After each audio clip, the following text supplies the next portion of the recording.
Bismillah.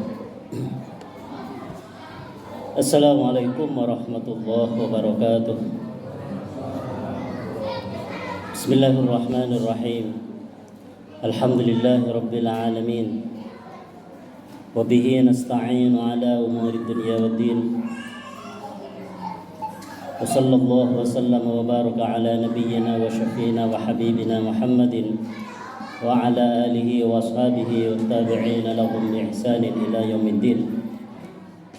Qala Allah Ta'ala fil Qur'anil Karim, a'udzu billahi minasy syaithanir rajim. Bismillahirrahmanirrahim. Inna anzalnahu fi lailatul qadr. Wa ma adraka ma lailatul qadr. Lailatul qadri khairun min alfi syahr. As-surah. Hadirin hadirat kaum muslimin jamaah salat tarawih yang dimuliakan oleh Allah Subhanahu wa taala. Alhamdulillah kita telah diberikan kemampuan oleh Allah Subhanahu wa taala dapat melaksanakan puasa yang ke-16. Dan malam ini insyaallah malam tanggal ke-17, di mana malam yang ke-17 ini banyak ulama yang berpendapat bahwa Al-Quran diturunkan, pertama Al-Quran diturunkan kepada Rasulullah sallallahu alaihi wasallam yaitu pada tanggal 17 Ramadan. Di dalam Al-Quran Allah Subhanahu wa taala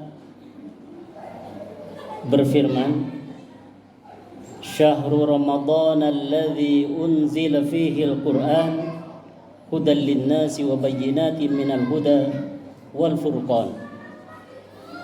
Syahrul Ramadan alladzi unzila fihi al-Qur'an, bulan Ramadan di mana di dalamnya Al-Qur'an diturunkan.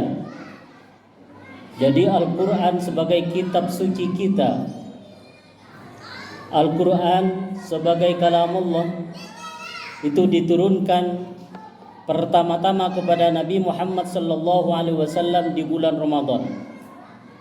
Al-Quran yang menjadi petunjuk bagi manusia, Al-Quran yang menjadi petunjuk bagi umat Islam, bagi kita, petunjuk bagi kehidupan, sehingga kita bisa membedakan mana yang benar, mana yang salah.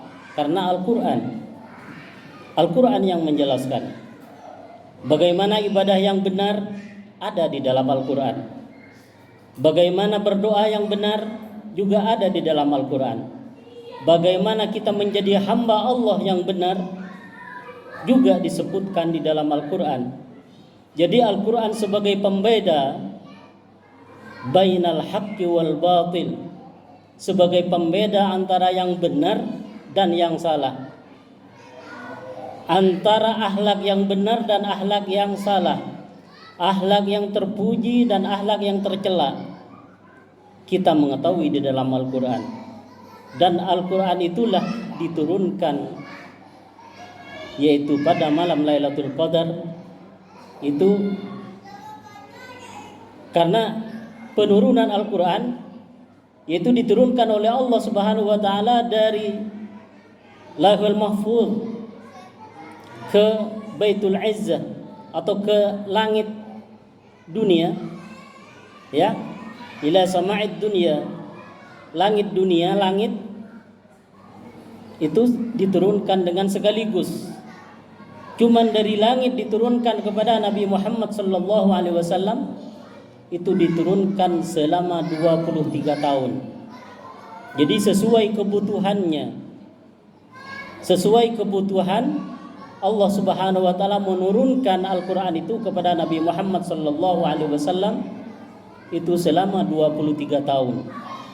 Ya, selama 23 tahun. Dan ayat yang pertama diturunkan kepada beliau adalah yaitu pada surat Al-Alaq. Iqra bismi rabbikal ladzi khalaq. Khalaqal insana min 'alaq. Iqra wa rabbukal akram Alladzi 'allama bil qalam 'allamal insana ma lam ya'lam. Setelah itu jadi diturunkan oleh Allah Subhanahu wa taala secara berangsur-angsur, ya, sesuai kebutuhan kondisi, sesuai peristiwa-peristiwa yang dialami oleh Rasulullah sallallahu alaihi wasallam dalam mendakwahkan agama yang baru, agama Islam, kepada masyarakat khususnya yaitu bangsa Arab. Gitu. Jadi Al-Qur'an sebagai kalamullah. Apa itu Al-Qur'an? Yaitu Al-Qur'an kalamullah al-munazzal ala Muhammadin sallallahu alaihi wasallam al-muta'abbadu bitilawati. Jadi Al-Qur'an itu kalamullah, firman Allah, di mana orang itu kalau tidak suci tidak boleh menyentuh Al-Qur'an. Kalamullah yang diturunkan kepada Nabi Muhammad sallallahu alaihi wasallam, dan apabila dibaca menjadi ibadah. Al-muta'abbadu bitilawati. Banyak kitab-kitab lain itu walaupun dibaca tidak menjadi ibadah. Berbeda dengan kitab suci Al-Qur'an. Kitab suci Al-Qur'an adalah ketika dibaca maka menjadi ibadah. Ya. Bahkan Rasulullah sallallahu alaihi wasallam dalam hadisnya menyampaikan, itu satu huruf di dalam Al-Qur'an, membaca satu huruf dari Al-Qur'an mendapat satu kebaikan yang dilipat gandakan sampai 10 kebaikan. Jadi mendapat 10 kebaikan. Itu orang yang membaca satu huruf. Bayangkan membaca alif lam mim saja itu sudah 3 huruf. Jadi alif lam mim itulah bukan satu huruf, tapi dihitung 3 huruf. Berapa kebaikan yang Allah berikan kepada orang yang membaca Al-Qur'an. Ini termasuk karunia yang luar biasa yang diberikan oleh Allah Subhanahu wa taala. Atas kemurahan Allah, ya. Atas rahmat Allah terhadap hamba-hambanya, itu membaca satu huruf pun mendapat 10 kebaikan, mendapat balasan kebaikan yang akan diberikan nanti di hari kiamat, ya. Hadirin kaum muslimin yang dimuliakan oleh Allah Subhanahu wa taala, dan di bulan Ramadan inilah yang disebutkan sebagai Syahrul Quran, disebutkan sebagai bulan Al-Quran, karena di bulan Ramadan adalah bulan diturunkannya Al-Quran. Jadi sebagai pengingat bagi kita di bulan Ramadan ini, itu sangat-sangat dianjurkan untuk memperbanyak membaca Al-Quran. Rasulullah sallallahu alaihi wasallam sendiri itu bertadarusan dengan malaikat Jibril di bulan Ramadan ini. Bertadarusan, hadirin. Ya, bertadarusan dengan malaikat Jibril. Jadi kita sebagai umatnya mengingat kembali di bulan suci Ramadan ini untuk lebih mendekatkan dengan Al-Quran. Siapa tahu nanti Al-Quran itu menjadi syafaat, penolong bagi kita di hari kiamat. Sebagaimana disabdakan oleh Rasulullah sallallahu alaihi wasallam, "Iqra'ul Qur'an fa innahu ya'ti yaumal qiyamati syafi'an li ashabihi." Bacalah Al-Quran karena nanti Al-Quran itu akan datang menjadi syafaat. Fa innahu ya'ti yaumal qiyamah syafi'an li ashabihi. Akan menjadi syafaat kepada pemilik Al-Quran, kepada ahli Al-Quran, orang yang selalu dekat dengan Al-Quran, orang yang selalu ingat dengan Al-Quran, orang yang banyak membaca Al-Quran. Itulah akan menjadi syafaat, menjadi penolong di hadapan Allah Subhanahu wa taala. Ya. Hadirin yang dimuliakan oleh Allah Subhanahu wa taala, barangkali demikian yang bisa saya sampaikan. Kemudian kurang lebihnya mohon maaf. Ini juga kita mengingatkan kembali banyak membaca Al-Quran. Siapa tahu ini menjadi di bulan Ramadan ini kita bisa berubah kepada yang lebih baik.